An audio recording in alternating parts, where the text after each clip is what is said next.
Eid al-Fitr or Eid al-Azha, the Haq Parast city government has inspired an environment where all citizens can practice their religions without any fear. مذہبی اعتبار سے اگر دیکھا جائے تو مصطفیٰ کمال صاحب وہ واحد ناظم ہیں کہ جو مسئلے پر پہلے سے نگاہ رکھتے ہیں.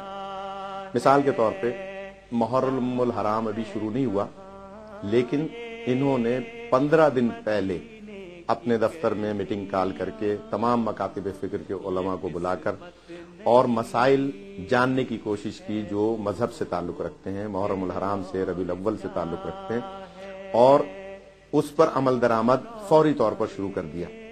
اتحاد بین المسلمین کے حوالے سے جب بھی کوئی اجلاس ہوتا ہے، کوئی پروگرام ہوتا ہے، تو یہ اپنے قائد الطاف حسین صاحب کے پیغام کو عام کرتے ہیں. جو پیغام وہ ربیع الاول، محرم اور رمضان کے علماء کے اتحاد بین المسلمین کے اجلاسوں میں جو 90 پر وہ علماء کو بلا کر اور اسپیچ کرتے ہیں اور پیغام دیتے ہیں، اس پیغام کو مصطفیٰ کمال صاحب آگے بڑھاتے ہیں اپنے کردار کی روح میں. جامعہ نوریہ ہمارا ایک ادارہ ہے جس میں 4000 طلباء پڑھتے ہیں، 1000 لڑکیاں پڑھتی ہیں.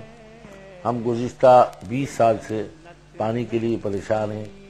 روزانہ ہزاروں روپے کا پانی خریدتے تھے، اس کے باوجود یہ پانی پورا نہیں ہوتا. میں نے ٹاؤن ناظم اظہار صاحب سے رابطہ کیا، صرف 2 دن کے اندر جامعہ کو اتنا پانی دیا کہ میں سمجھتا ہوں کہ 4000 طلباء وضو بھی کرتے ہیں اور طلباء کے علاوہ نمازی بھی وضو کرتے ہیں، اور اتنا وافر پانی دیا کہ الحمدللہ 24 گھنٹے ہمارے یہاں پانی کی سہولت موجود ہے. سٹی ناظم صاحب یہاں آئے، میں نے اپنے حالات رکھے کہ بہت ساری حکومتوں نے وعدے کیے کہ مدارس کے اندر جو ہے کمپیوٹر نہیں سکھایا جاتا، انگلش لینگویج نہیں سکھائی جاتی، مدارس جو ہیں پرانے زمانے کے طریقے پہ چل رہے ہیں.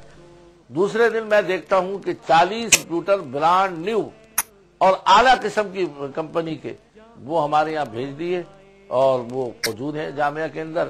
اب آپ یہ بتلائیں کہ اس کے باوجود ہمارے دل سے ان کے لیے کیا خیالات نکلیں گے، وہ آپ خود اندازہ کر سکتے ہیں.